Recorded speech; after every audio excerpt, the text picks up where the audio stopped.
enjoying this show, don't forget to support us. Hit that like button, drop a comment, and subscribe for more.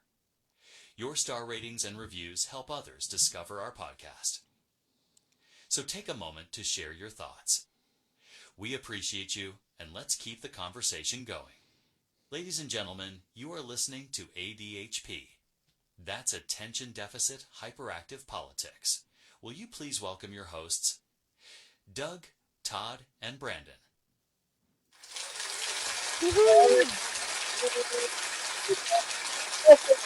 Episode 40 of the Attention Deficit Hyperactive Politics. We made it over the hill. We're 40. Yes. We did it. We're a man. We're 40. You're a man now. Now you're a man. Man. And for the first time, we're streaming live on Facebook. So where all are we streaming now, Todd? We're on Twitch, YouTube, on our podcast Facebook page, my public-facing Facebook page, and the ADHD.rocks production page on Facebook. And as soon as I can get access to doing it, I will also be streaming over on the Tiki Talks as well. But I don't have access currently. So. Right on, but that's more places than ever. Yes. More places to get banned from. Yeah, we'll see what we can do about that. And speaking of getting banned from places, Brandon's here as usual. How you doing, Brandon? Yeah.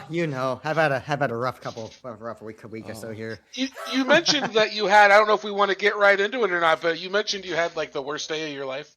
Yeah, I had probably the worst week of my life. So I woke up Christmas Eve, and I was eating something and immediately broke a filling in my tooth.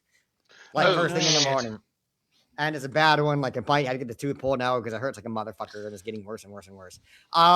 Then I go outside to go to my car and there's a thing on my door that says basically, apparently, I don't know how I didn't notice this. My apparently a PSE bill had not been pulling out of my account like it was supposed to.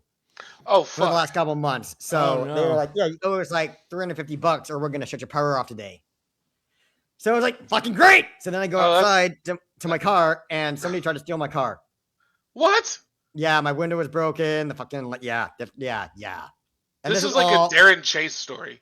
This is yeah. That's like how bad this is. Oh my God. God damn it. But yes, that's, yeah, I'm dealing with all of that. Oh, and my cat needs to get neutered and my other cat got fleas. And yeah. Woo! Oh, fucking hell, man.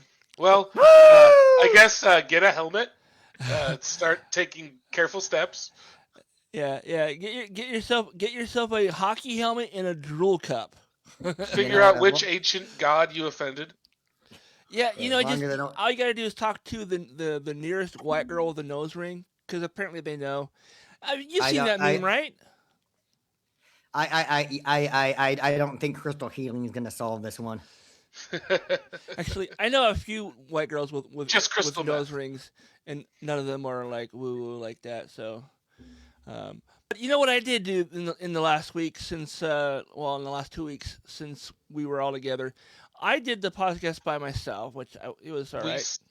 I saw that. I listened to that whole thing. That was fun. Yeah, and then and that's kind of where I got the idea of maybe we'll switch things up. Not this week because we already have stories for the Floriduh or not, but going forward we're gonna probably start doing some Am I the Asshole stories, which alternative concepts. Yes, because we're running out of stories, and Brandon pointed out that it's a bit hacky because it's somebody else's bit. And I was like, yeah, good point.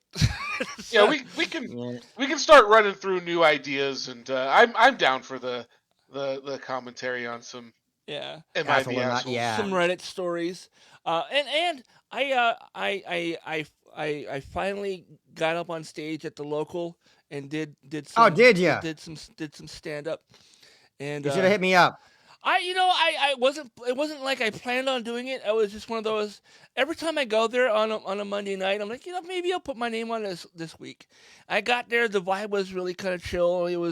There wasn't like the usual hecklers in the audience yet. It's never been hecklers there to me. The issue that I always have is because of who I am, they make me go last or later the night because I don't do it that often. So they give the nicer sets to the more established, regular comedians well, you gotta anymore. get there, I think, at like 8:30 if you want to go up early. Oh, every time I go there, I'm always up at like end of the day, and I'm like I don't know who the host was last time you went, but they haven't had like a regular host.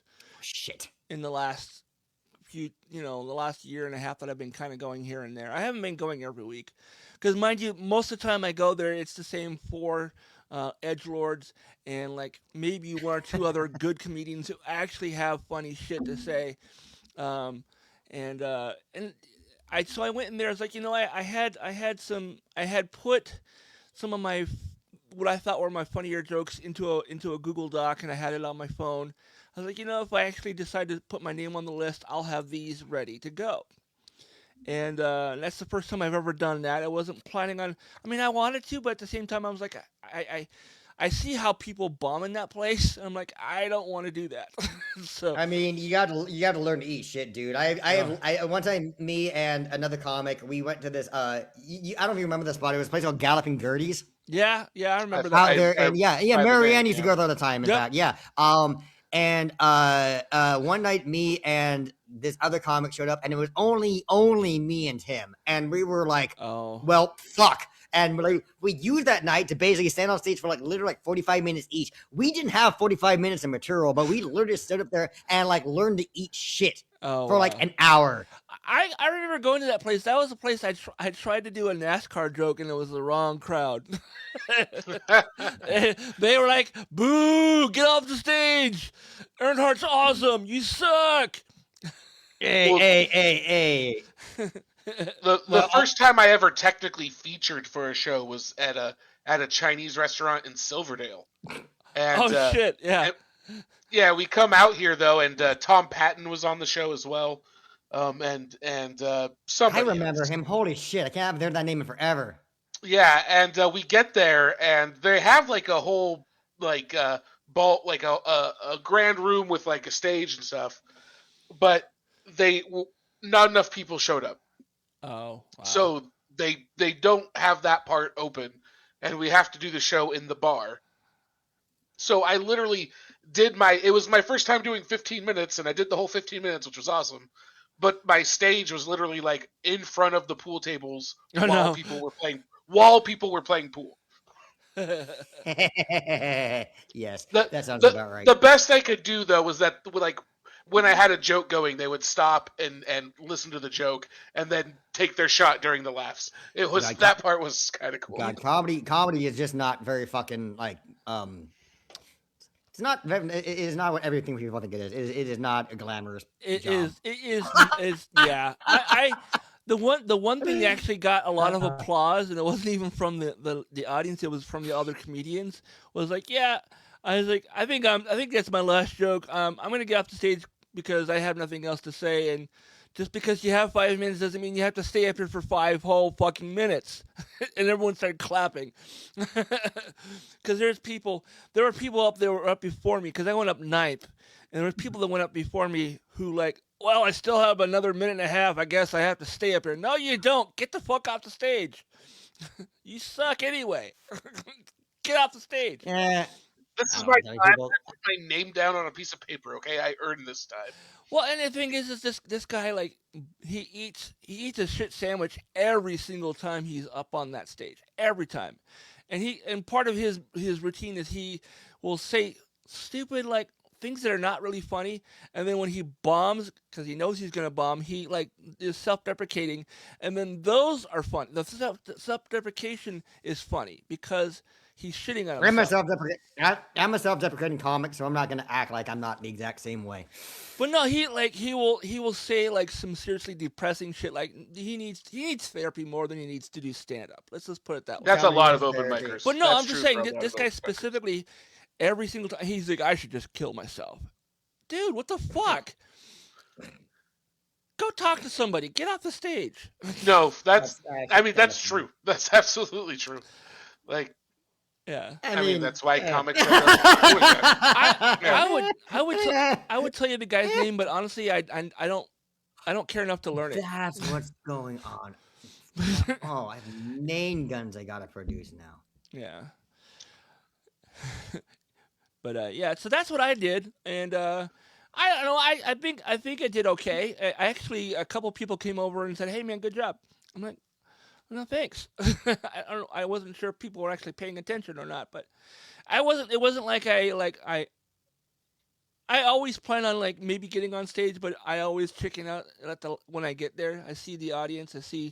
I feel the energy in the room, and I go, "Wow, this is not the room that I'm going to be making laugh tonight." So I'm just not going to get up on stage. You need to well, I mean, you just got to learn how more confidence, and that just comes with time. Yeah. Well, confidence is not something I have in normal life. So having confidence in comedy is probably never going to be a thing for me.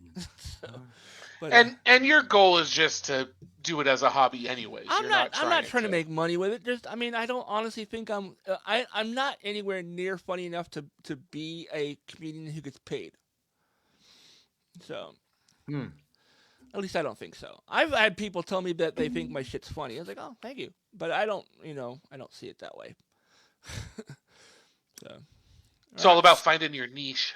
Yeah, and the thing is that place is a difficult room to be in because like everybody who goes there. Oops, I didn't mean. Did I do that? I'm sorry. What? I don't know, but I undid it. Okay, I just clicked on something and everything disappeared. Yeah, that room is weird because you go in there and there's always three like edgelord comedians who think they want to be on the mothership. They want to go to Texas and be on Tony Clifton's or whatever his name is. Tony Clifton. You know the shithead from Man in the Moon. No, they Kill Tony, that guy. Yeah, Hinchcliffe. There you go. Hinchcliffe, thank you. Oh, god damn it. Here's the thing. Tony is he's a weird thing to me. For one, I don't like him as a person. He gave Hans a fucking shot though, so and Hans is my buddy. Yeah. I mean, Hans put in a lot. I mean, Hans did all the work there. Hans did a lot of work. Here's another thing. Why are so many comedians so opposed to that guy? Is that just racism? He's a bigot and he's a homophobe and he's a red hat. Hans? No, not Tony. Hans. Oh, I don't know Hans then. Yeah. Yeah, no, the thing I've heard some stuff on the down low, like nobody went into specifics, but like people were talking shit about Hans, saying he like assaulted somebody or something like that. Oh. I have no I have no actual knowledge of that at all. But that's why like people were saying that don't like him. I don't. I've always heard criticism of the fact that the criticism I've heard is a lot of people don't think he's that funny, and he's like, dude, he just because he's with Tony. That's the only reason he made it. He's not that good. That's the criticism I've heard. I think Hans is funny. That's the criticism of all of the people that go on Kill Tony, though. It's just that's true. Yeah. That is true. I do know like two people that went on Kill Tony, and I actually watched the video that they were on. I'm like, okay, I've heard him do these jokes before. These are not his best jokes. Yeah, and Hans, to his credit, like he was not very good when he started out, but he really wanted it and he worked on it, and he's that's the one thing he's gotten so much better. He has some jokes. He's done some jokes on the clips I've seen that were absolutely killer. I haven't seen him I think he maybe needs to go back to work now. The stuff I've seen from him lately has been more lazy, kind of red baiting. But he was for a while there. He was telling leftist jokes to a MAGA audience, and that's what I remember seeing it from him. That's why when people were like, "He's I'm like, actually, I kind of respect what he does because he's actually got in these guys' face." And keep in mind, he joined after Tony did a little racist thing. Yeah, remember that? Yeah, after the Chinese thing. Like literally, Hans is there to make up for that. Whether people want to admit that or not, Hans is his apology. Yeah. I have kind of felt that way a little bit, to be honest. Honestly, oh, it is 100%. He got the most Asian-looking guy you could get on this show after he said that. Honestly, I saw a few videos of Kill Tony before he did the Trump and whatever the thing he did for Trump, and there were some things he said that were mildly amusing, but overall he was just trying to be shocking. He was trying to be like, "Oh my god, I can't believe." That's all they do. Yeah, that's what they all do. Yeah, that's his whole thing. That's his whole shtick. That's it. That's everything he's got. He's not funny. He's not funny by any standard. That he just. Right. It's about getting attention. About getting clicks. About getting. And don't get me wrong. I had jokes like that too, but they were for me, and they weren't about getting people mad. I like to gross people out. You guys know that. Yeah. I mean, that's a type of comedy is the gross out like the what's the aristocrats type of joke. Yeah, yeah. That should be something we should do. We should actually come up with our own version of the aristocrats. No, I'm good. I'm good. Not on record. No. maybe at a private show someday. For those of you that are watching or listening and don't know what we're talking about, there is a documentary called The Aristocrats, and it's a documentary about a comedian's. That's the cartoon cats, right? No, it's that's the Aristocrats. First off, it's not. It is a documentary. Yeah. But first off, it's not just a documentary. The Aristocrats is a joke that was basically a litmus test for a comedian way back in the day. The premise and the setup is something that's meant to be. You're supposed to take it so far and so shocking that it becomes funny. The joke itself is dumb as fuck. Yeah. Yes, the joke is stupid as shit. But what makes it funny is making it as horrible as you can. As much as I despise the man overall, you know what the best one on that one was to me? That documentary was still Doug Stanhope. I don't know, man. I think it's a toss up between Gilbert and Bob Saget. I think those two. I was going to say. Honestly, Bob Saget for me. The fact that Doug said it to Andrew Andrus' kid. Oh, that guy. Yeah, no, that was funny. Yeah. I don't even remember Doug's version, to be honest with you. Yeah, he's in there talking to a baby, and the baby's like looking at him, and he's going. That does sound familiar now that you say. And the kid looks at him. He's like, "I promise it gets better. Just give me a second." Yeah.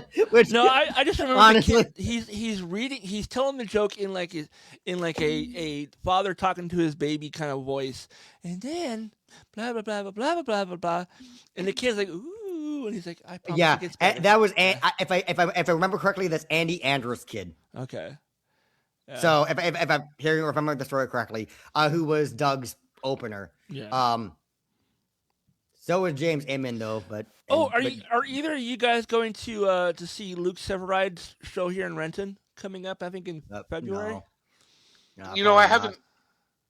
I have not seen it yet, but I might.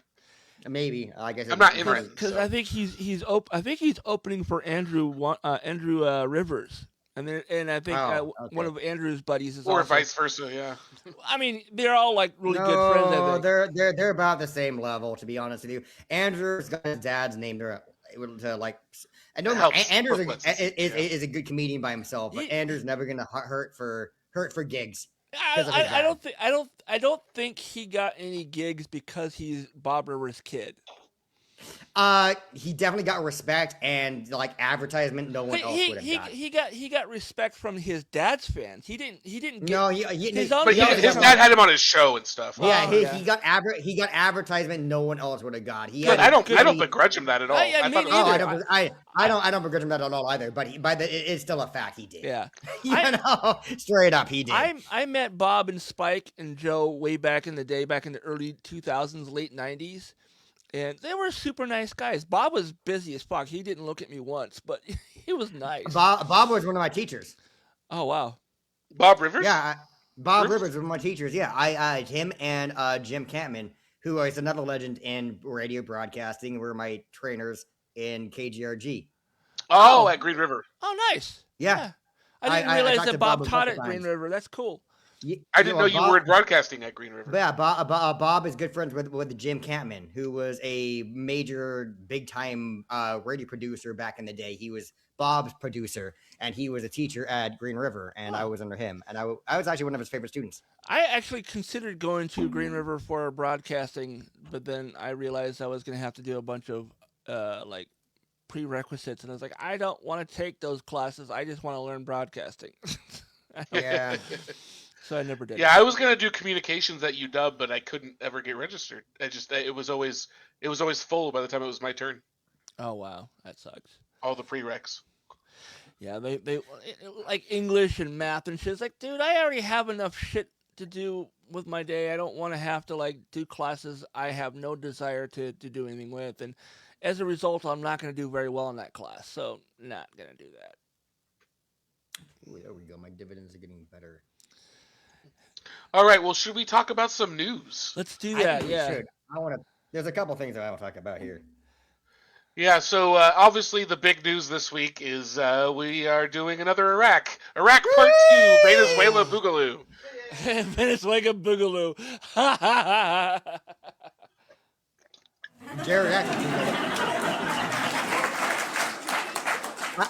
I think considering it's Donald Trump, this time it's geriatric Boogaloo. Yeah, for real. Boogie. But before we get to that, I do want to talk about this Tinder for Nazis story that Todd posted.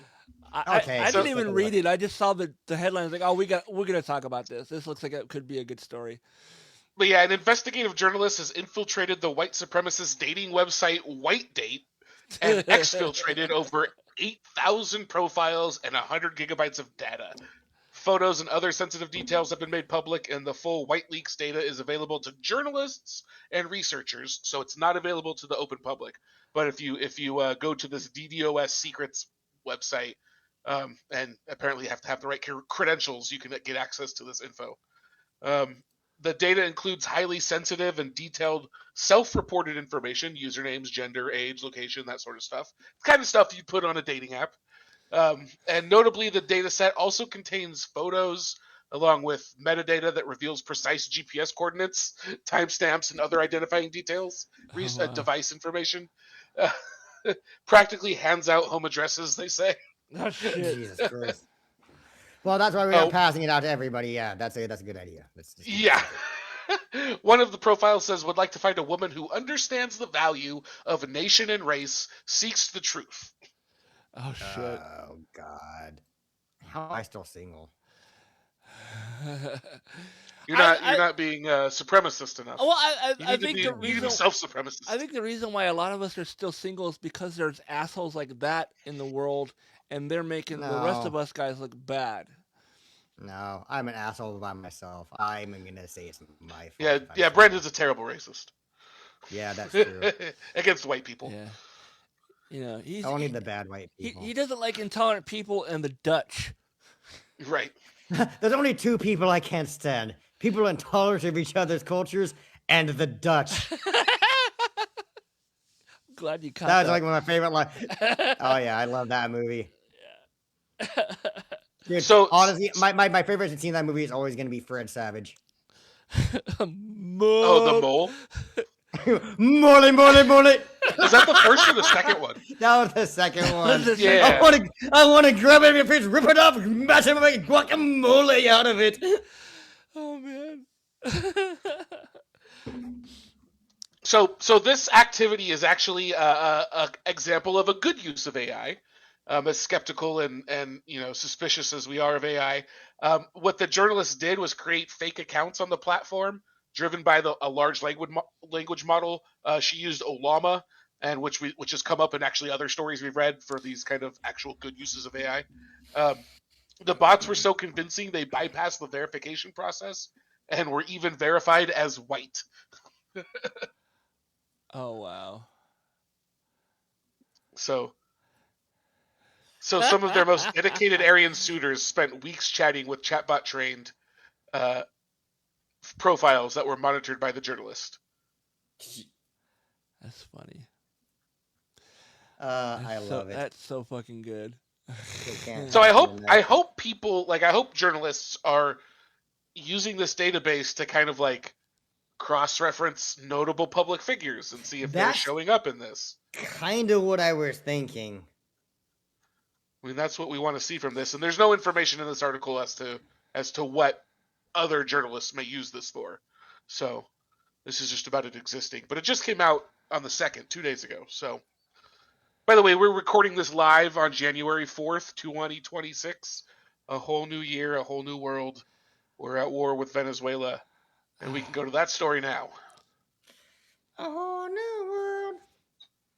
The whole worst place for everyone. Geriatrics fucking it up. So we all woke up, what was it, Saturday morning to find out that we had invaded Venezuela? Yeah, something like that. Yeah. Kidnapped their president. It's like a whole Harrison Ford movie, but in reverse. Committed several war crimes. Yeah. And Harrison Ford is admittedly a better actor. Than Trump? Yes, absolutely. Harrison Ford, he's kind of. Don't let Trump catch you saying that. Have you guys seen that somebody digitally removed him from Home Alone 2 and they replaced him with just a random guy? That's awesome. They should have replaced him with, they should have AI'd in Obama. That would have been funny. Oh my God, yes, they should absolutely do that. Fuck yeah. That would have been the move. Holy shit! Give me my golds here. My gold. My gold. Anyhow, let's talk about Venezuela. Sorry. Yeah, so there was a middle of the night seizure of the president, Maduro, who was being transported on a U.S. warship to face narco-terrorism conspiracy charges in New York. Because that makes sense. In what world does any of that make sense? Well, first off, here's the thing. I'm going to say this right now. I think that there's a decent chance Maduro asked for this. Well, there is the reporting, and I was going to get to this later but we might as well get into it. There's the reporting that an anonymous account on Twitter or whatever earlier in the year, or last year now, mentioned that like Maduro wanted out. He wanted to negotiate an excuse to get out, and that they're going to try and hand over the contracts for the oil and the natural resources to American businesses. Yep. And that this is all just what they termed death theater. Mm-hmm, basically, I actually, in any other administration, I would say that's crazy. Of course, that's not true with this admin, though. I'm like, that's not a crazy thought. Well, yeah, because basically what the way I'm seeing it presented by other leftists that I follow, and it seems to line up with the reality that I see in the news. Essentially, Trump and Putin and China are carving up the world like cartels, and Trump gets the Western hemisphere, Putin gets Europe and Ukraine in that area, and China gets the eastern part. Yeah, like they're basically just doing this kind of. I mean, how many times has Trump now said he's going to take other countries that are like allies? He's talked about invading Greenland. How many times now? He's still talking about it. Right, and then next up, it sounds like Cuba might be very next. Like they're already talking about Cuba is in danger. Yeah, I know. I was trying to find the clip earlier on. I was talking to you guys when we were writing stories. I know recently he was talking at a press conference and literally goes, "Yeah, I want to do this again." We got some, like literally was like, sorry, huh? We got some comments probably about the white supremacist dating app. Tony Patton says, "I've heard of white rabbits, but not white robots." Why can't I see the chat? Because this is over on YouTube. YouTube probably, yeah. And then he also says a new fantastic point of view, probably replying to the whole new world. Oh yes, I said the whole new world. Yeah. Good thought about him wanting it. I hadn't considered that. There would be a collusion. Yeah. That is about Maduro wanting to be. Yeah, Maduro, get out of there. Huh? I was gonna say the rumor is that he has already purchased land in Dubai to be exiled. Oh yeah, honestly, I'm surprised he's not just giving Trump $5 million and like, give me a gold card. Just can I please? I'm not gonna lie. There was a little part of me that thought that's what he's gonna do. A little part of me was like, no. Who was the other despot he was supposed to meet? It was it Brazil? The Honduras president? Was it the Honduran president just got arrested? Well, yes, Trump just did a pardon for the ex-Honduras president who was also doing drug deals. No, there was a president that, hold on, it was another South American president that who got arrested. Was it Maduro?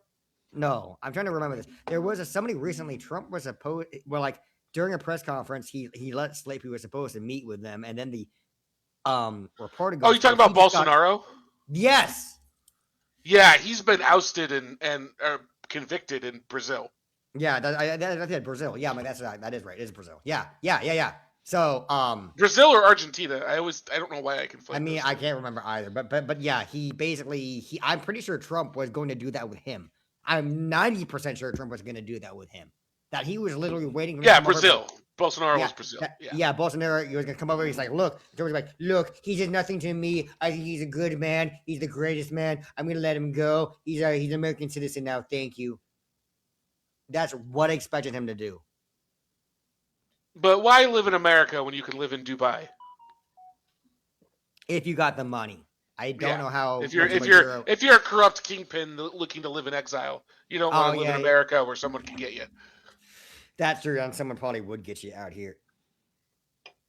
And of course, immediately I see people defending this on Facebook as Venezuelans are cheering it. Here's the thing, I do kind of get that viewpoint. I have some Venezuelan friends, and they are ecstatic about this. But where do they live? They mean they live here because of. Yeah, that's what I'm saying. It's only Venezuelans abroad that are cheering it. Is from what I can find.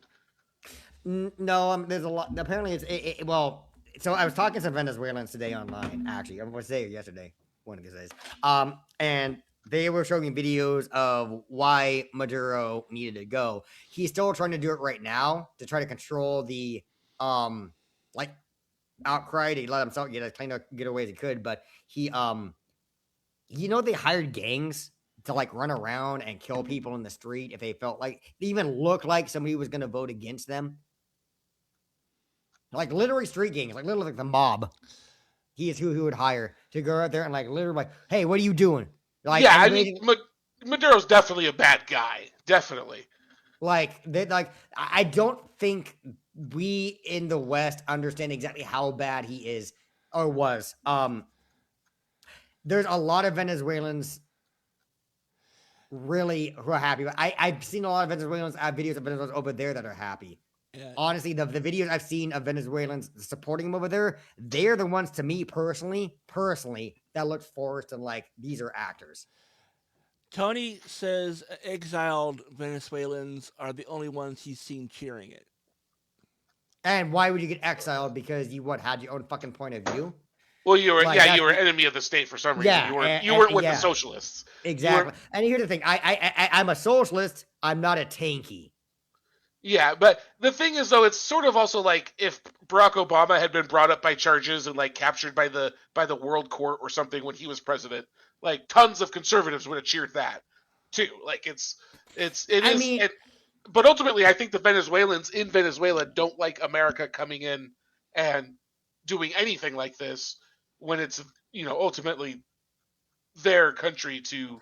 I'm seeing a mix. It's like Iraq again. It's like Iraq again. Saddam was terrible, but it doesn't. I'm gonna have to agree to disagree with you on this one because I've seen a lot of Venezuelans online that have been openly praising what happened here. Do I? Think I'm sure that's also part of the. I'm sure there's, Trump doesn't do anything without a litany of online support to. I could say the same thing about people trying to use people saying that you're not seeing people in Venezuela who haven't supported it. I could say that's some form of, echo chamber-ishness too. My point is I think Maduro needed to go. Do I think the U.S. is the one who needed to do it? No, but I'm not gonna. Do I think I think it was very important, more important what we do now. And that's the part that I'm concerned about because of the point that this is the area that Trump's gonna fuck up. What we should do now is give the Venezuelans their autonomy back and their country back, and be you guys get to choose it from now on. We can provide defense and support for you as you guys vote in your new government.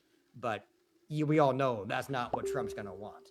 Trump said that's not what he wants. He said he wants the new president to bow down to what he said, and she already said she will not. Yeah, and here's so per CNN, here's what Trump is saying, and keep in mind Marco Rubio is already walking this back. But Trump did say on Saturday that the U.S. would take control of Venezuela's oil reserves and recruit American companies to invest billions of dollars to refurbish the country's gutted oil industry. They're sitting on 303 billion barrels worth of crude, about a fifth of the world's global reserves. Oil futures don't trade on the weekend, so the near-term impact on the price is a guessing game, but Trump says we're going to have our very large United States oil companies, the biggest anywhere in the world, go in, spend billions of dollars, fix the badly broken infrastructure, the oil infrastructure. Now, there was also the reporting that Trump told these same oil executives back when he was running give me X amount of dollars and I will give you whatever you want when I'm president.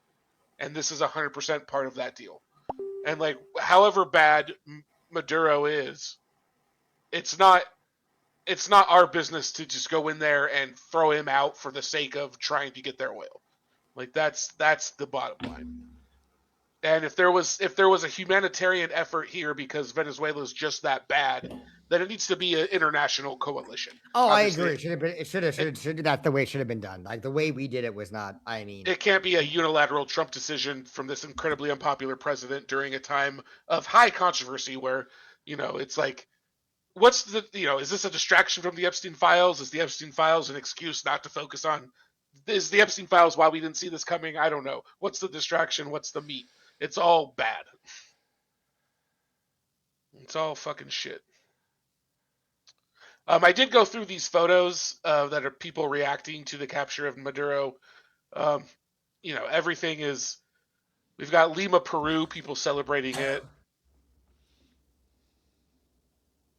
But then, like, people in Turkey, Istanbul, are saying "Yankee, go home." So that's interesting that they're included in this.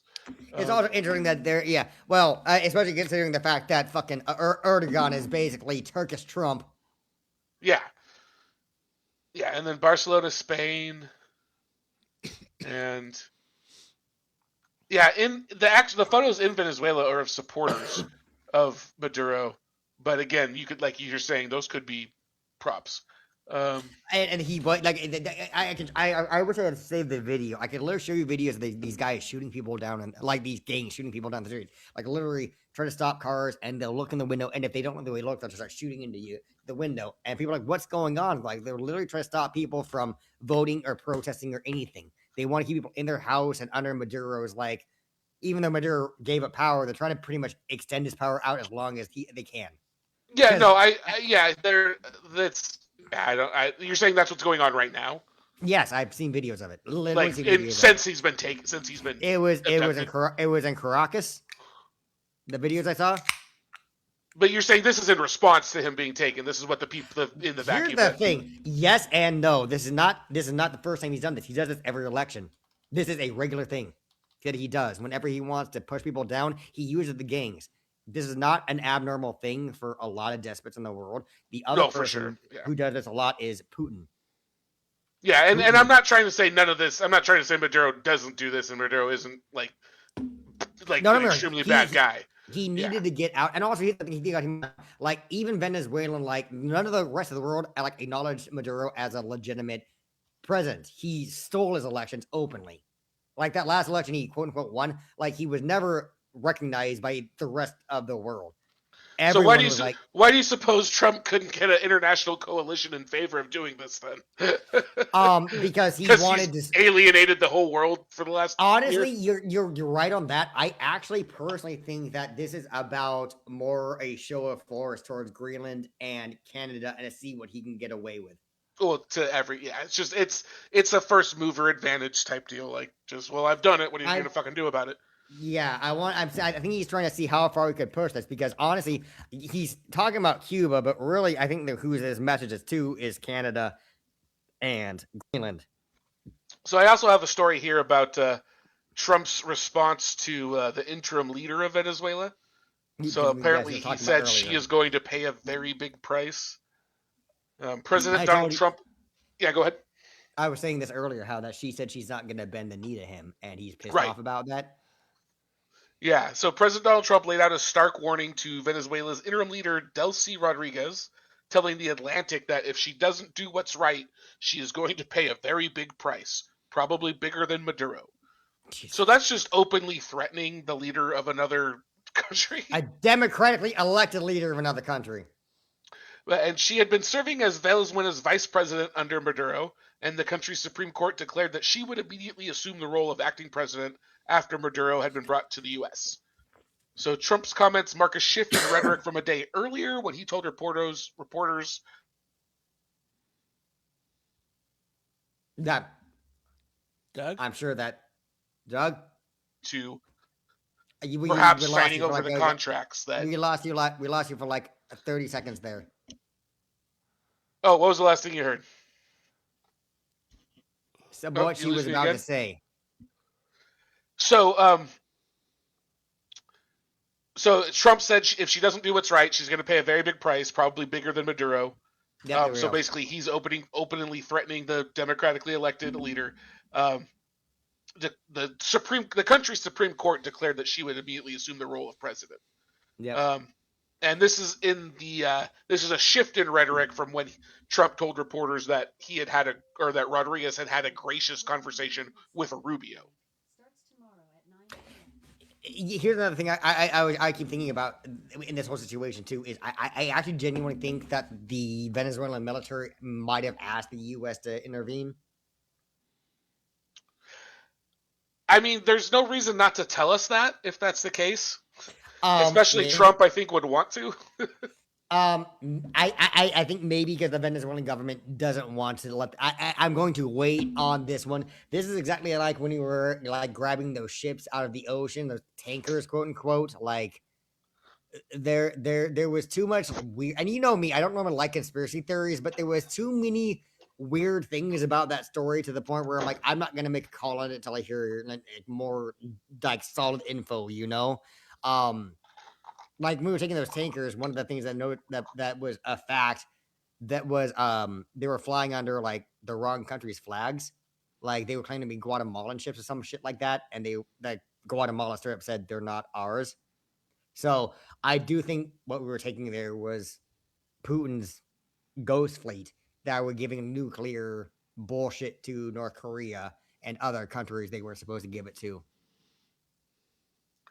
Well, that sounds. I mean, that's definitely a interesting conspiracy theory. We always know Putin's done this. Even the fact that we did, it's weird to take a tanker. Like, is it oil field? Well, we captured the oil. That I think he's trying.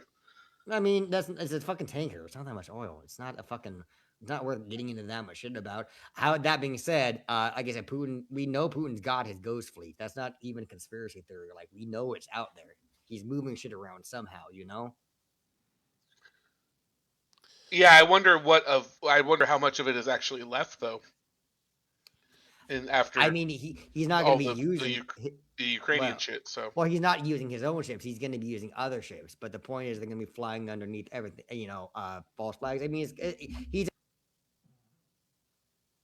Hello? Oh, now I've lost you guys. No, I can hear you. I think we just lost. Maybe we lost Brandon. We lost Brandon.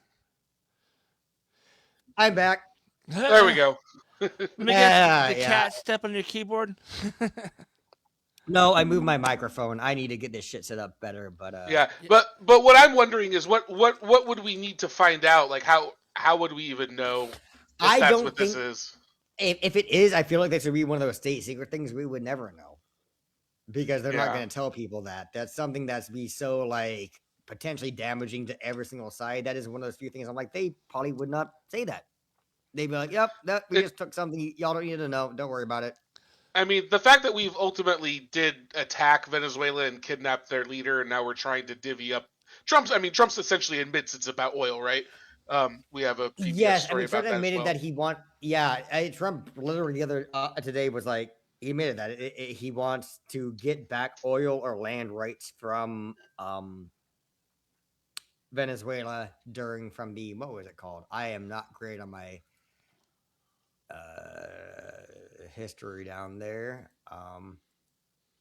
We did sign over during, was it not the,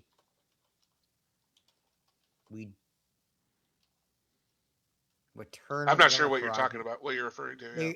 The government was, I believe that the land was taken from the government when they nationalized the oil fields underneath, not Maduro, what's his name? I actually looked at this earlier. Under Chavez. No. Hugo Chavez? Nope, that's a different country. It was for how fucking, what's his name, Maduro came to power. Shit. Oh, this is the one I think I found it. Yeah, Maduro's predecessor was Hugo Chavez. Yeah. And he's the guy who nationalized the oil industry, which is what set American business Basically. Yeah. I had some names crossed. You're right. Yeah, American business and the government on behalf of American business has had it out for Venezuela ever since they nationalized their oil industry. Like that's the thing. You know who this is exactly like? Exactly like Iran. Yeah. Mm-hmm. Yep. We did this in Iran as well. Every single time. And the only reason we're moving to Venezuela instead of Iran is because Putin said, "No, Iran's my sphere. You need to figure out Venezuela and South America." And Trump said, "Oh, okay." Yeah, you're probably right. Oh my god, this fucking goddamn it. When did we get in this timeline? I asked this like a million times already. Well, I know. I actually went back and I pinpointed it. I can't remember what it is now, but I had picked out what the event was that set us onto the wrong answer. It was Harambe. Yeah, I think I went previous to that even, but the second we killed that gorilla, everything went sideways. That's when we switched universes, right? Yeah, Harambe was what did they call it in Marvel? A fucking key character, what somebody who can't die. Oh yeah. Oh, Nexus being. Yeah. They're like a Nexus being, like yeah. Harambe was a Nexus being, and they killed it. Yeah. That little asshole kid got him killed. Now we're just that child should have been. It wasn't. It wasn't the kid. It was the kid's parents who weren't paying attention to the kid. It's ultimately their fault. Yes, ultimately their fault. I hope they know what they've done. I hope they can never sleep in again. They lost their child. Did they lose their child? No, their kid's fine. Honestly, is that kid alive? The kid was fine. Honestly, they never should have really shot him. I don't think he ever intended to hurt the kid. Yeah, you just don't know, and by the time you wait to find out, it's too late. Yeah, and that was what they were doing. Like, by the time, if he decides to, it's going to be too late or immediately, So they said, fuck it. Oh my God. I mean, all jokes aside, that is tragic, having to shoot an animal because of a fucking human acting dumb. That, as a veterinary technician, that drives me absolutely insane. Yeah. That's just... Oh. Well, yeah, it's like living out here with everybody that wants to hunt wolves because they get into our livestock. Where's here?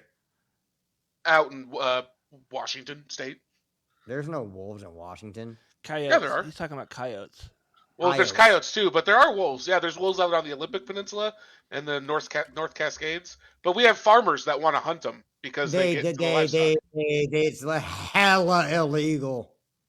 Dude, I fucking dare you to get caught with that. Like, oh my God, do it, stupid motherfuckers, and think you're gonna get away with that, dude. You have no idea what kind of protections are laid down on them. They have trackers and stuff, and if one of them stops moving, they find one fucking buried in a fucking buried in a fucking ditch or fucking where the bullet hole or anything like that. They will find the people who did it, and they will be fucking getting a lot of trouble. There are wolves in Washington, but super protected. Tony says we have plenty of wolves. No, we do not. That's a coyote. We do have a lot of. We do have the gray wolf or whatever, but but they're not. They're literally conserved species. Yeah, we've been introducing more into the wild, and they have been doing better. And that's why there's I've been seeing it in these right wing stories and on my local politics group where people are like, the wolves are doing great. We should be able to hunt them again because they're getting our livestock. No. I like I said, if you shoot a wolf, you're fucking dumb as fuck. You are going to get caught, and you are going to get thrown in jail for shooting at a conservation-based species. That is not a light charge. That is the fucking wildlife protection does not fuck around. Tony says first one on the west side in 60 years was killed on I-90 8 or 9 years back. And he says, no, I want more. Just mean wolves are definitely around.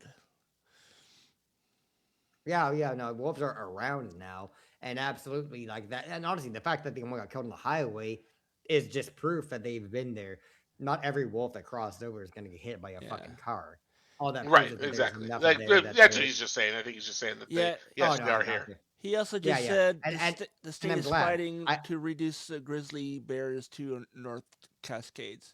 Reintroduce them. Yeah. Oh, reintroduce. Yeah. I was like, yeah.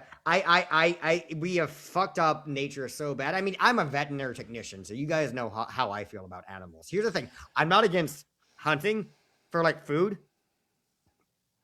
Like I love venison. I love moose meat. I love most wild game meat. One of the things I wish I could be a hunter myself. The thing is, I can't stomach like skinning an animal and stuff. Yeah, I can't do that either. I had a pellet gun when I was a teenager, and we were out in the woods, and my friend accidentally shot a squirrel with it. Like, and what I mean by accidentally shot, he randomly pointed up in the air. We were out in some trees. He pointed straight up and pulled a BB. And all we heard is this little thing screaming as it bounced down through the tree. Oh my god! And it hit the ground and it's still screaming. I'm like, oh my fucking god! And he walks up to it, pumps it like 16 times, and puts it to the squirrel's head and pulls the trigger. Honestly, I would have stepped on it at that point. I was so terrified by that because I'm not gonna lie. That would horrify me. I'm not gonna lie, it's terrible. At the same time, it's kind of like fucking hilarious. That's like something you see in like a National Lampoon movie. Like, what the fuck are the chances? Like, what the fuck were the literal, like... Seriously. That tree was just lousy with squirrels. It just had squirrels all over that tree. Yeah, it was in a neighborhood. It wasn't like we were out in the woods. We were in a tree cover in like a suburb, okay? You don't fuck over the squirrels, Morty! What have you done? God damn it, Morty! Yeah, no, seriously. Now we gotta switch universes. What have you done? No, see, you can't. I don't have the camera turned on, so you can't see this. But he basically had the gun in his hand, like up against his side. He lifted up his arms like so the barrel was straight up. He pulled the trigger just to see how powerful it was, and then you hear this. And it's just flop, flop, flop, flop, flop through the tree. Oh my god! And I'm like, what the fuck is that? And I look down and I see this squirrel. Like, he was having a full on seizure, man. He got shot. So if anybody wants to know what rolling a 1 looks like in real life, yeah, that's exactly it. That is rolling a 1. That is. Yeah. It was. That was old school D&D where you had to roll a critical fail and then re-roll on it. Yeah, no, I was not happy with that at all. I was, yeah. I mean, here's the thing: it's not funny, but it's also very funny. Does that make any sense? You're right. If I hadn't seen that for myself, I probably would have been cackling like a madman right now, because that's the kind of shit. Oh no, it's not funny at all in any real sense of the term. It's just funny in the fact that's like, how the fuck? No, Brandon, you're on the record. You think animals dying is funny. You said it. That's exactly what you said. First off, I'm a veterinary technician, so if anybody can laugh at animal death, it's me, so fuck you. I don't know how, I guess that does count, but I'm just going to say it's like straight out of like a Looney Tunes cartoon. What are the fucking chances of that? Oh, man. Tony also says, can't find a link for it, but one family killed an entire 5 or 6 wolf pack in eastern Washington because they attacked one single cow, which the state will reimburse ranchers if it's a proven kill. God, stupid people. I don't approve of any of that. Me neither. I mean, people do have a right to protect what they own. By the same token, animals were here first, whether we'd like to admit that or not. That's my thing. Like, I think you should be able to scare the animals off. Instead of killing them. Yeah, get a scare wolf in your yard. Scare wolf? Is that like just that's like a scarecrow with a werewolf costume? Yeah, I don't know. What would scare a wolf? A bear, get a grizzly bear to scare the wolves off. Now what do we do? A picture of Christina Gnome? So I had one more story, but I think I'll save it for next week. It's just a preview of laws that are going to in effect in Washington State in 2026. But we spent enough time on the big story of Venezuela, and we need some time for What's Geek this week. Alrighty. Oh, hold up. God damn it. False alarm, literally. Wrong button. Welcome to What's Geek this week. We're going over the coolest in pop culture, tech, and nerdy news. Let's dive in. All right, yes, it is What is Geek this week. And I'm not going to talk about it too much, but because I'm not sure if the guys have watched or are even worried about it. But series finale of Stranger Things happened, and the series finale kind of felt like that the last of the 3 Lord of the Rings movies where it had 16 endings, because there was an ending for every character on the show. They had like a nice little tie-up with a little bow at the end. It was nice. It made me cry. It made me angry. It made me happy. If you haven't watched Stranger Things, it's a retro show for those of us who grew up in the 80s, and lots of fan service to that kind of thing. So, great music, great soundtrack. Go watch it. All right. That being said, looks like the next Star Trek movie, and I don't think we've talked about this before. I think we may have. This has been reported by Nerdist.com. The Nerdist. The next Star Trek movie is not going to be part of the Kelvin universe with Chris Pine and Zachary Quinto as Kirk and Spock, which is, I don't know. I'm okay with it being another reboot as long as the stories are entertaining and we all know that the fans, there's lots of toxic fans out there for a lot of different fandoms, but the Trekkies are like a special breed of angry nerd. So I know there's going to be a lot of people complaining about this, but I'm looking forward to seeing another version of Star Trek that does not include William Shatner. Because fuck that guy. It says here, it was recently learned that Paramount was scrapping the 4th Star Trek movie with Chris Pine and Zachary Quinto as Kirk and Spock, but that doesn't mean that they're slowing down on the development of Star Trek movies. Via Deadline, we've learned that John Francis Daly and Jonathan Goldstein will write and direct the new Star Trek movie. One unconnected from previous versions. The John Francis Daly and Jonathan Goldstein team did the criminally unappreciated Dungeons & Dragons Honor Among Thieves for Paramount. So we're excited to see what they will bring to the new Star Trek movie. In addition, they directed the hit comedy Game Night and wrote Spider-Man Homecoming. I think I do remember me reading something about this on a different site.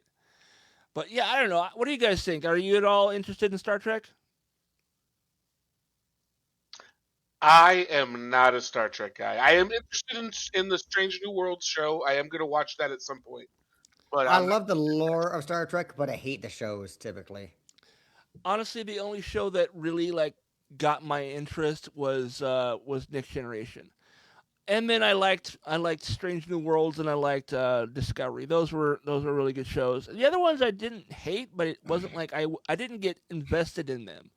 Like I watched Deep Space Nine and I watched Voyager, but neither series was enough of a draw for me to want to sit down and watch it every week. So I don't think I've watched an entire. I've seen a number of episodes, but I haven't really followed any storylines or anything like that. Wow. So. Let's see here. Next story on the docket here is now they've released 2 of the teaser trailers for Avengers Doomsday, one including the return of Steve Rogers, and the second one is now showing Thor Odinson, both of which apparently are now fathers and do not want to continue fighting. They want to be at home with their family. And that makes sense. I don't know if they've released the the third one yet, because I know they're releasing like 3 or 4.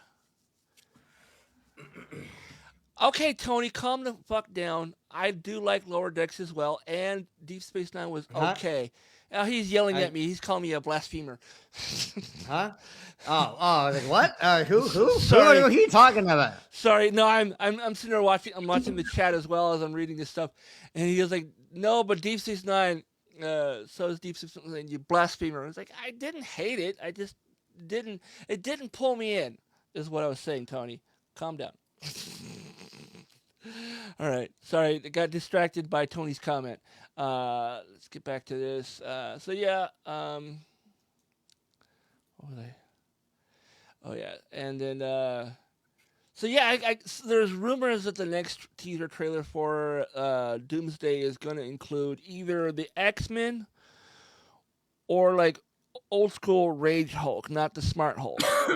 And I'm down for any of that. I think bringing those characters into the MCU or bringing back the character into the MCU is a good idea, because I know at least a handful of people that don't like Smart Hulk. They think he's lame, and the Hulk should have never had PTSD after fighting Thanos. All right, next story I have here is 33 years ago, production started on a doomed Marvel movie that we still wish we could see on the big screen. I've seen this movie, and no, you don't. It's not good. And what movie we're talking about is the Roger Corman Fantastic Four movie from 1992. Oh, I've seen clips of that. I've seen part of it. I stopped watching it because it was god awful.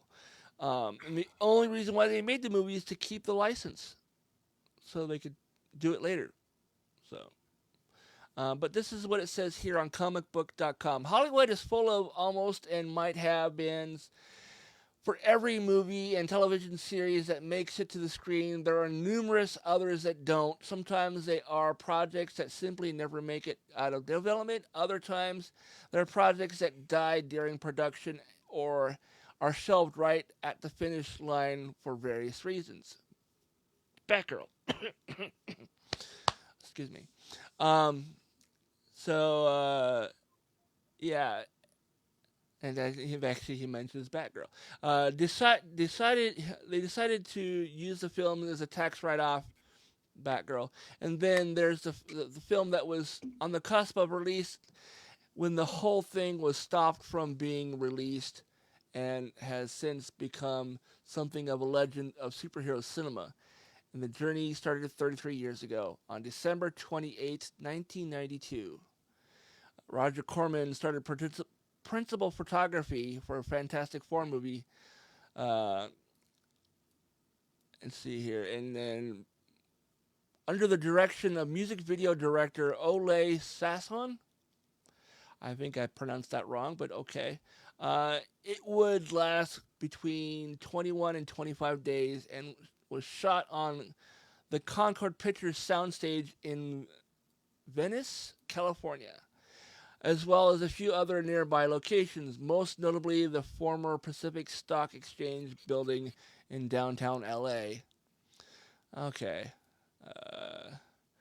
Blah, blah, blah. I don't care about this shit. I was hoping you would have something more interesting to say other than this. This is what happened. Okay, yes, we all know this. Yeah, whatever. I've seen there's a bootleg of it on YouTube, or there was a bootleg on YouTube, and I watched it, and it was a transfer from a VHS tape, and it was terrible. The actors involved with it are all good actors. I've seen them in other things, but it was terrible. All right, let's move on to the next story. Some of these I think should have just been mentions.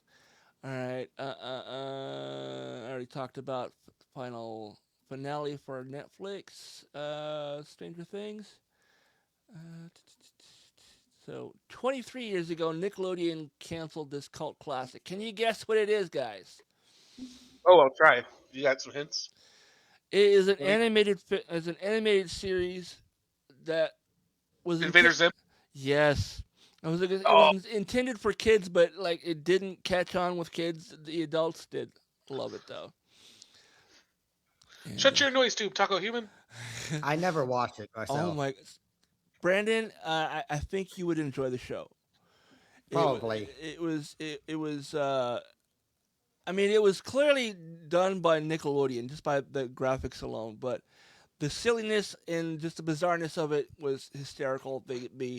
Some of the character choices were, okay, this is not meant for kids, and other choices like, oh yeah, this is absolutely for kids, but it got canceled after I think one season. This is what it says here. It was like the last Nickelodeon show that I kind of liked before I was too old for everything. Yeah, same. It was the last Nickelodeon show that I watched on a regular basis. Nickelodeon has a number of very, very successful shows, some of which have been so successful that they warranted the release of one or more theatrical films. Chief among them is SpongeBob SquarePants, which has been on the air for 26 years. Do you feel old yet?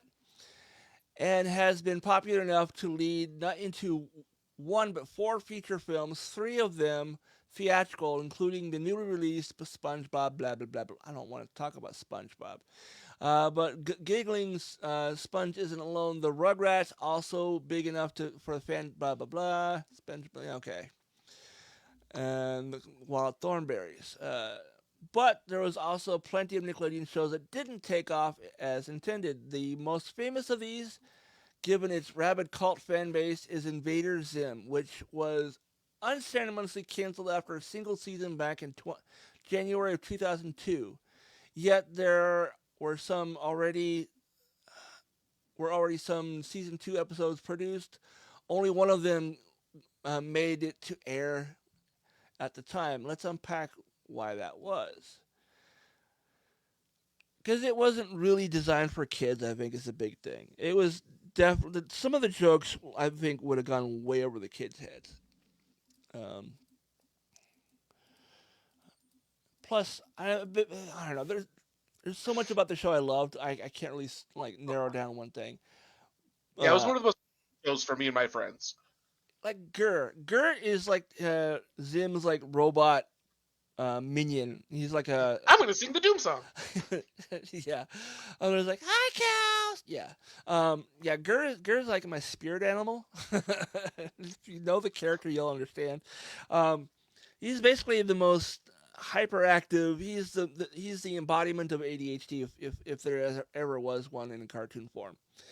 Outside of maybe Taz. But I think the funniest scene on the show was Zim installs like this navigation thing into Gur, and they go off into the town, and they want to test the new navigation. He goes, "All right, Gur, which way home?" And he's just like, that way, and just points off in a random direction. He goes, "What are you doing, Gur? Show us the way home, because we need to get back to house." And he's like, "I can't." He's like, "Why?" "Because I took out the navigation thingy." Like, "Why'd you take out the navigation thingy?" He's like, "To make room for the cupcake." And he pulls out a cupcake, starts eating it. I don't know. I thought that was hilarious myself. If you haven't seen Invader Zim, I believe it's on Paramount Plus, and there is a movie available on Netflix, which is also really good. Go check those out. I will. I have to pee. I'll be right back. All right. Thanks for letting us know. All right, the last story I have here for What's Geek this week. For those of you that are fans of Indiana Jones, you can now watch all 5, if you want to, I suppose, of the Indiana Jones movies in one streaming location, and that is Disney Plus. It's back on Disney Plus, all 5 movies. You're probably wondering why that's a weird thing, because, well, the first 4 movies were done by a different production company, so therefore somebody else owns those. And then the last one is the one that's owned by Disney. So, it says here, when it comes to film franchises, there's almost nothing better than a good marathon. Sitting down and watch all of the movies in any given series is just one of those little albeit time-consuming pleasures in life, and it's one that should be arguably the easier than ever before, thanks to the streaming era. However, the Indiana Jones franchise getting to pull off such a marathon has been a little complicated thanks to the movies residing on different platforms. All that changes. However, on New Year's Day, when all 5 films will be together once again, on January 1st, Disney Plus is adding the first 4 films to the Indiana Jones franchise to the platform, and names off all the different movies. So, I don't know if I've ever met anybody who likes the most recent one. I know plenty of people that have mixed reviews on the 4th one, the Crystal Skull one. I have not seen any of the ones after the original trilogy. Now that they're on Disney Plus, I will watch them. I'd be curious to see what you thought of them, not having seen them when they were first released. I know people shat all over the Dial of Destiny, and a lot of people didn't like the Crystal Skull. I have my own thoughts about both of those movies, but I'm curious as to what you would say about those, Doug. So let me know. Are we talking about Indiana Jones? Yes, and the Crystal Skull and the Dial of Destiny are the last 2 movies. I will never see it thanks to the refrigerator scene. Why? Because that is so goddamn dumb. Any kind of depth of movie is removed. That's so that's fantasy movie shit. That is I mean, yes. Might as well pull up a fucking the Harry Potter shit right there. Might as well be expecto nucleolum.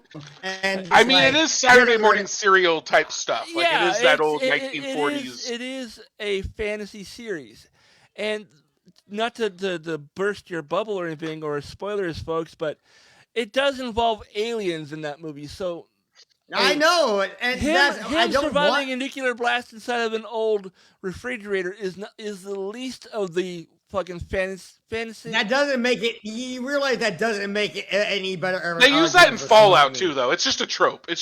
Yeah. It's a trope. It's in fact. You realize Fallout that whole sequence of the movie was what inspired the Nuketown in Call of Duty was inspired by that scene in the movie. Oh, I hate Call of Duty, so that doesn't say anything to me. Fuck Call of Duty. But no, it's worth watching at least once because yes, it's fantastical is the word I'm looking for. There's nothing reality based in any of these movies if you really think about it. Because let's be real here. The Cup of Christ and the Ark of the Covenant, they're not real. Oh, in the first movie, the light of God melts people's faces off. Right. Yeah. So, and that was a thing. When the Crystal Skull movie came out, I was actually working in a movie theater, and I'd seen the ending of that movie like a billion times because I was always cleaning that theater.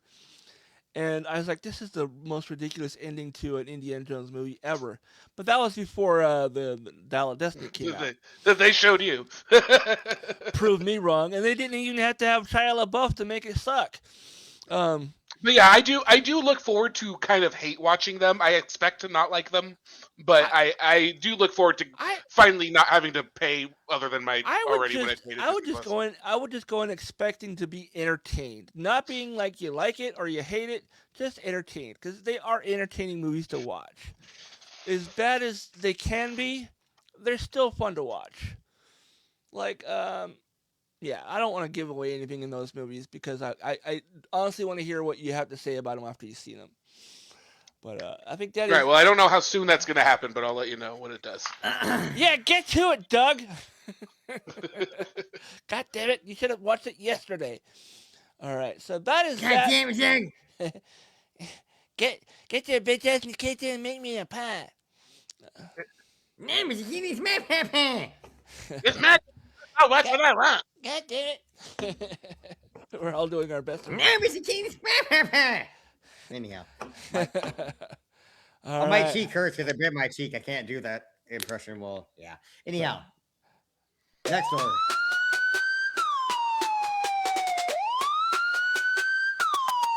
Oh no, here we go again.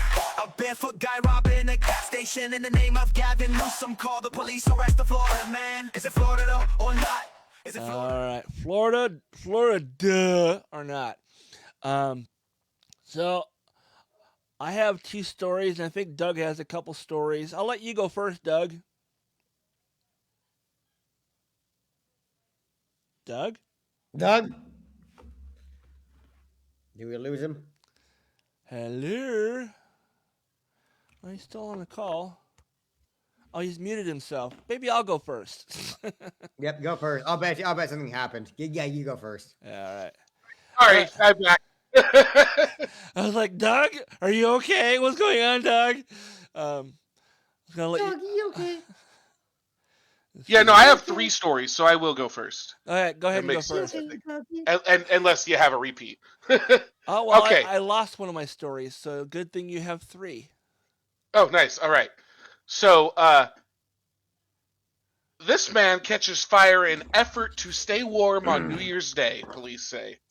A man caught fire while attempting to stay warm.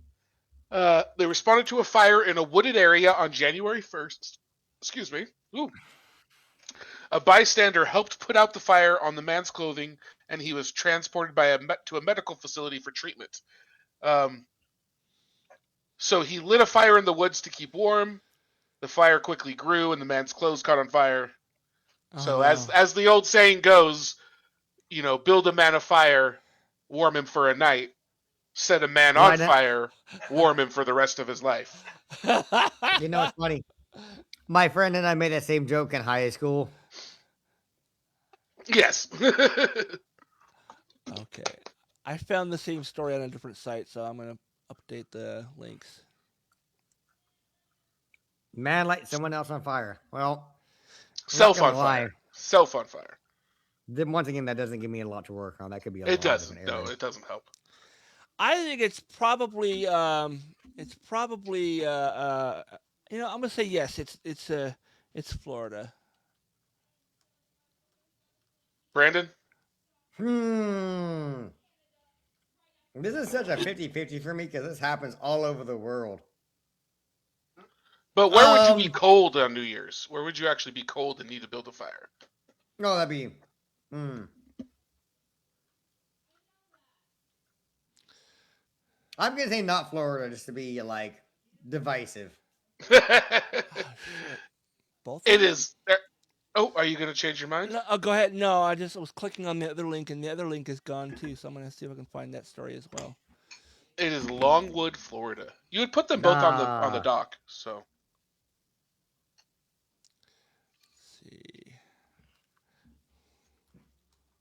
And so yeah, it was Florida. Yay! I won. All right, you got one now, or do you need me to go again? I do. I had to reacquire the link. So the first one I have here is homeowner says a 550-pound black bear is living under his house. 550-pound black bear. So what I wonder is how he knows how big the bear is. I'll weigh him. I'll weigh him. He came in on the scale and he's about yay. Yeah. I mean, they have black bears in Florida, so I'm going to say Florida. I think that sounds so stupid that I have to go Florida too. Oh man, you guys! California homeowner says 550-pound black bear is living under his house. There's video of this bear climbing in and out of like a crawl space in this guy's house. All right, well, that's 2 for Todd. Now he's up to 3.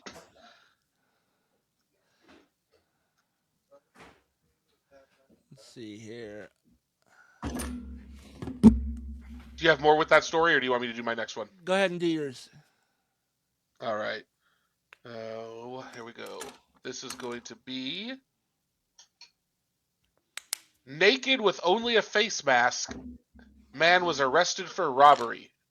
A A naked man, this is updated January 3rd, a naked man wearing only a face mask was arrested for allegedly robbing a meat market in late December. Meat market.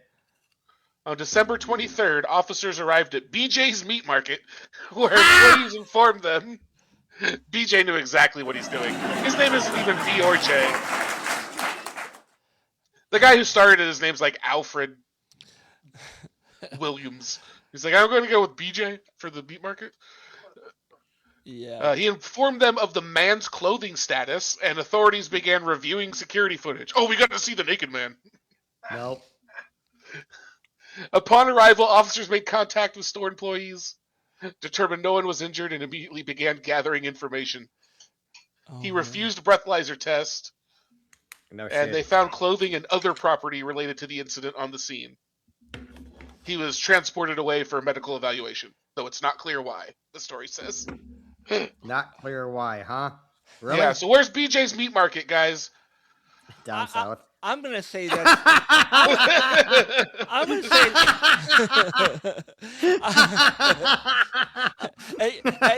at your mom's. But no, I'm gonna say not Florida. Because that could be like New York or something. I'm gonna say Florida. A naked man wearing only a face mask was arrested for allegedly robbing a meat market in Florida in late December. Yeah. The Lake City Police Department said. Of course. Yeah, so there's one for Brandon on the board. Yay, Brandon! Yeah. Well, I guess that's two now for you, isn't it, Brandon? Maybe. I'm not paying attention. I'm eating. I'm not really counting. I'm kind of counting. This is one of those games like where the points don't matter. Yeah, like whose line is anyway? I love that. Exactly. All right, Todd, you got one more? My last one here is thief returns stolen mandolins to music shop with handwritten apology. Say that again? I was coughing. A thief returns stolen mandolins to a music shop with handwritten apology. Stolen mandolin. Yeah, a pair of mandolins.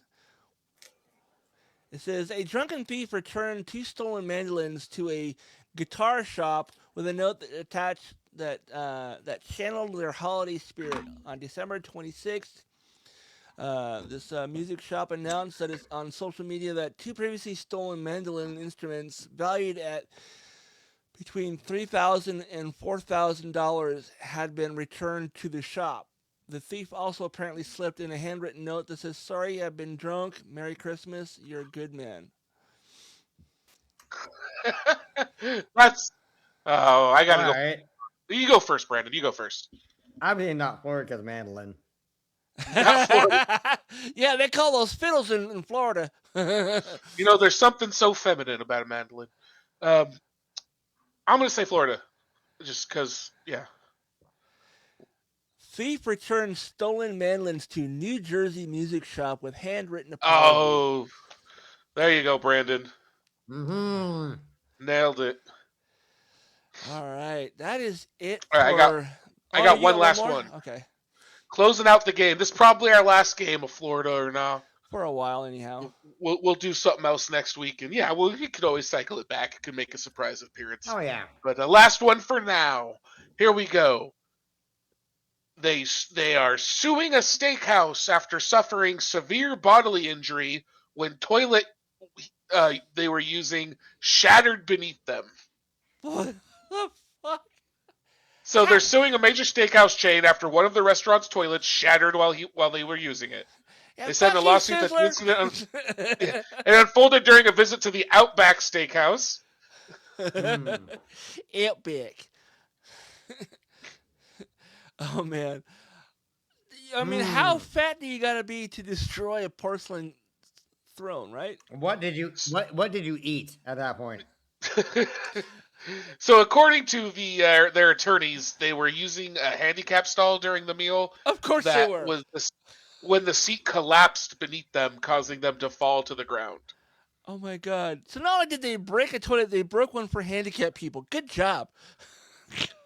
And they're suing for damages in excess of $50,000. Well, it sounds like Outback's keeping some faulty toilets around. You're gonna serve that big bloomin' onion. You better have a big bloomin' toilet. Oh my God. More like Outback, more like Big Back Steakhouse. There we go.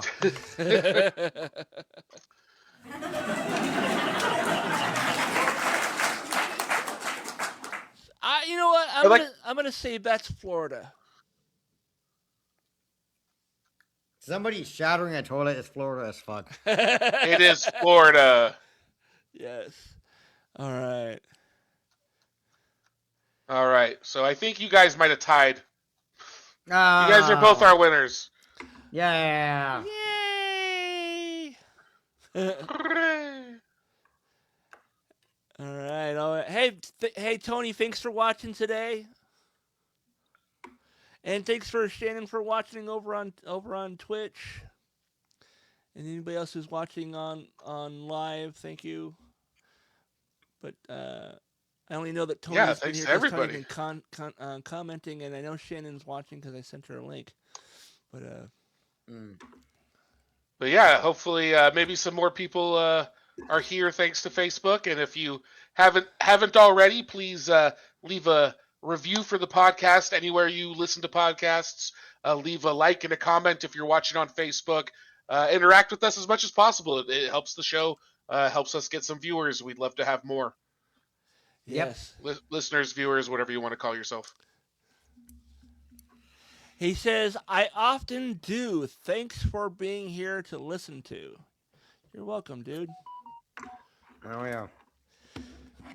So, I'm gonna continue to play around with the streaming stuff and see if I can make it look more like what everybody else does on streaming. So, I'll figure out like overlays and shit.